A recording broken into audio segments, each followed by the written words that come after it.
এক ছেলে গাছ থেকে আম চুরি করে খাইছে। তখন সেই ছেলেকে এলাকার লোকজনেরা হুজুরের কাছে ধরে নিয়ে এসে বলছে, হুজুর এই আম চোরের বিচার করে দেন।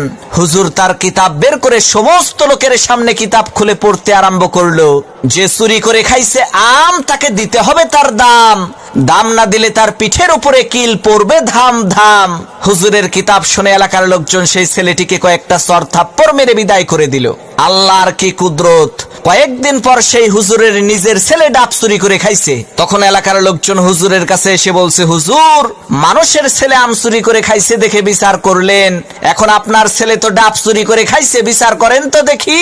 লোকদের কথা শুনে হুজুর তার কিতাব বের করে বলল, ভাইরা আমার, কিতাবে লেখা আছে যে চুরি করে খাইছে ডাব তার হয় নাই কোনো পাপ। তখন এলাকার লোকজন বলল, হুজুর বুঝলাম ডাব খাইলে পাপ নাই, কিন্তু আপনার ছেলে তো একেবারে পাকা জোনা খাইছে। হুজুর তখন কিতাব থেকে পড়লো, যে খাইলো জোনা তার নাই কোনো গুনাহ। এলাকার লোকজন বলল, হুজুর ডাব খাইলে পাপ নাই, জোনা খাইলে গুনাহ নাই মানলাম, কিন্তু আপনার ছেলে তো নারিকেল খাইছে। তখন হুজুর তার কিতাব থেকে পড়লো, যে নারিকেল খাইছে চুরি কইরা, তোমরা সবাই মুড়ি দাও তার হাত ধইরা, কারণ সে চুরি করে খাইছে নারিকেল, এর মানে একেবারে পরিষ্কার তার দেল।